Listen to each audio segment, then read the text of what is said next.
জাতীয় স্বার্থের ভিত্তিতে রাশিয়া থেকে অপরিশোধিত তেল ক্রয় বন্ধ হবে না, একথা সাফ সাফ জানিয়েছে ভারত। তবে তেল আমদানি বন্ধ না হলে ভারতের উপর শুল্ক হার আরও বাড়ানোর হুমকি দিয়েছেন মার্কিন প্রেসিডেন্ট ট্রাম্প। দুদেশের এমন কূটনৈতিক উত্তেজনার প্রভাব পড়েছে যুক্তরাষ্ট্রে থাকা ভারতীয়দের ওপর।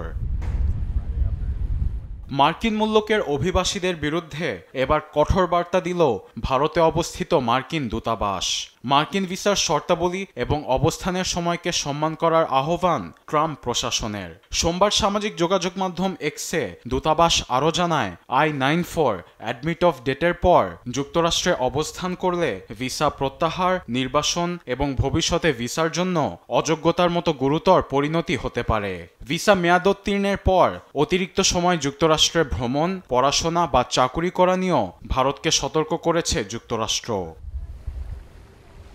শুধু দূতাবাসেই নয়, ভারতের H-1B ভিসা বন্ধের দাবি জানিয়েছেন জর্জিয়া অঙ্গরাজ্যের কংগ্রেসওম্যান মার্জরি টেইলর।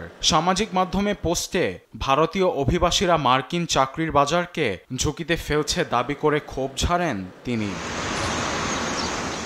কূটনৈতিক দ্বন্দ্বের গ্যারাজালে ভারতীয় অভিবাসীরা। ট্রাম্পের ক্ষমতায় ফেরার পর হাজারো অবৈধ ভারতীয়কে হাত বেঁধে ফেরত পাঠানোর ঘটনায় অস্বস্তিতে ফেলে দেয় মোদি সরকারকে। আরবেদ আফসার, নিউজ ডেস্ক, দেশ টিভি।